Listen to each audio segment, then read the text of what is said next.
Nucleotide हैं और जैसा कि अभी हमने आपको बताया था इसमें क्या है, नाइट्रोजन बेस का अणु शर्करा से जोड़ा है, फास्फेट के अणु भी शर्करा से जोड़ा है। तो शर्करा और फास्फेट तो कॉमन हो गया, बदल क्या रहे हैं, बदल रहे हैं केवल नाइट्रोजन बेस और इसी आधार पर जो है न्यूक्लियोटाइड का नाम रखा गया है। शर्करा कौन सी है, डीऑक्सीराइबोज। तो अगर ए नाइट्रोजन बेस है, एडेनिन है, इसका नाम क्या हो जाएगा, डीऑक्सी एडिनोसिन मोनोफॉस्फेट। और ट्रेंड के अनुसार डीऑक्सीराइबोज है तो इसे स्मॉल डी से लिखेंगे और ये क्या हो जाएगा, AMP।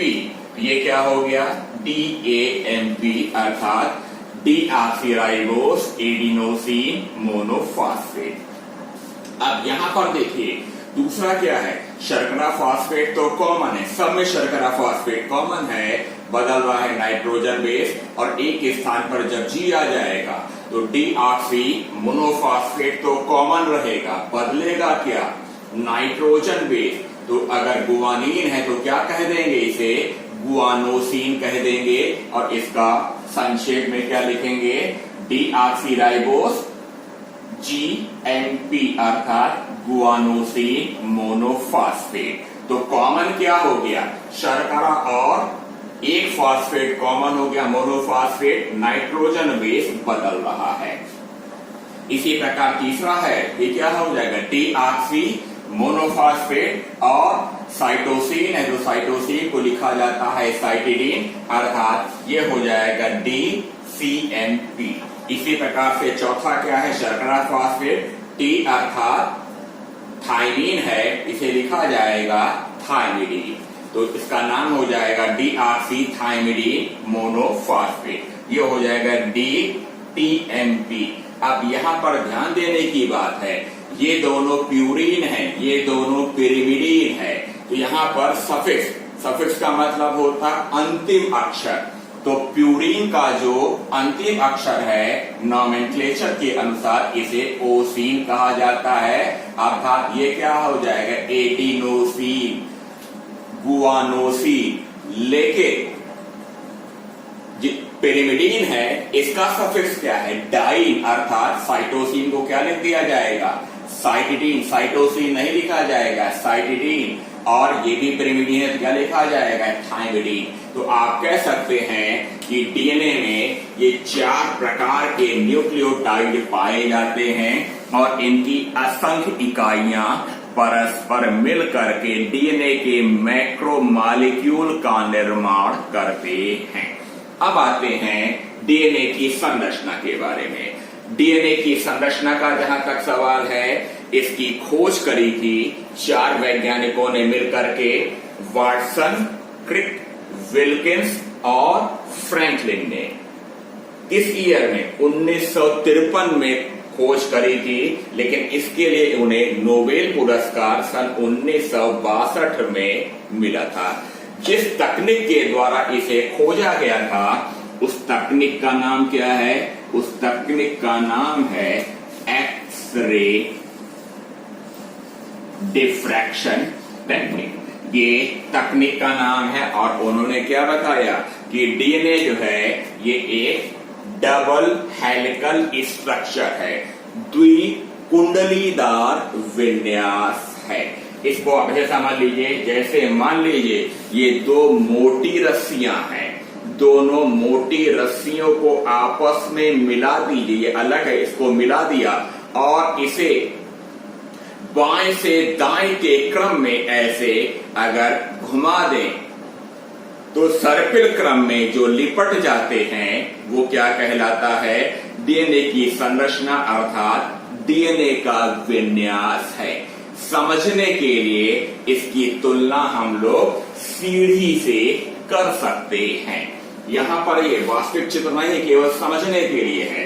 ये डीएनए की एक श्रृंखला है, ये डीएनए की दूसरी श्रृंखला है। जैसे सीढ़ी में ये 2 मजबूत डंडे होते हैं, वैसे ये डंडे हैं और ये जो डंडे होते हैं किससे मिलकर के बने होते हैं, शर्करा और फास्फेट से मिल करके बने हुए। देखिए शर्करा फास्फेट ऐसे इधर भी है और ये परस्पर जिस बॉन्ड के द्वारा जुड़े रहते हैं उस बॉन्ड का नाम क्या है?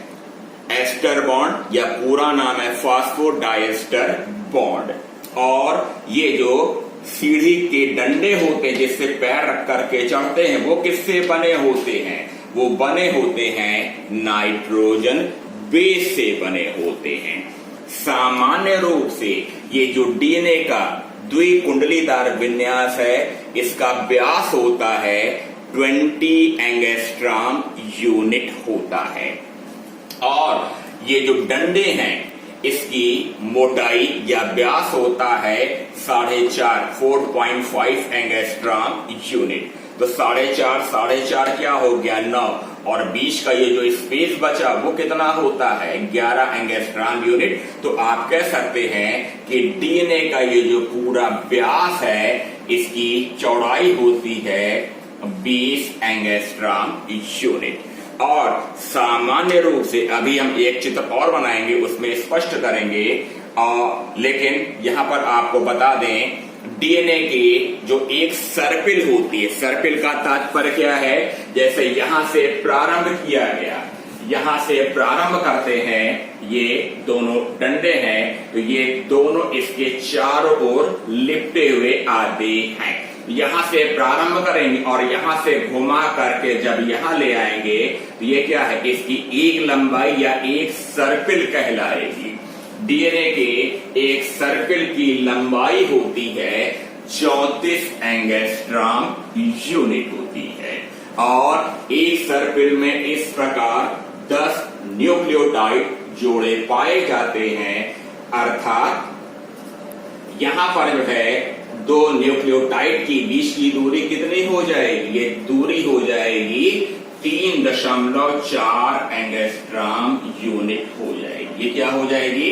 3.4 एंगस्ट्रॉम यूनिट इसकी चौड़ाई हो जाएगी। क्यों?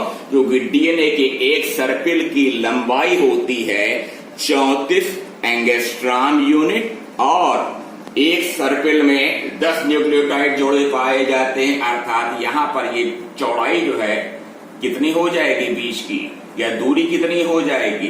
3.4 एंगस्ट्रॉम यूनिट।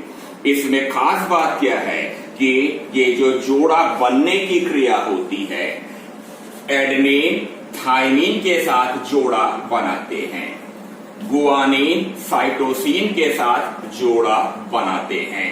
ए और टी के बीच में 2 हाइड्रोजन बॉन्ड पाए जाते हैं, जी और सी के बीच में 3 हाइड्रोजन बॉन्ड पाए जाते हैं। लेकिन इस नाइट्रोजन बेस के बाद कौन सा नाइट्रोजन बेस आएगा ये बिल्कुल रैंडम है, अनियमित है।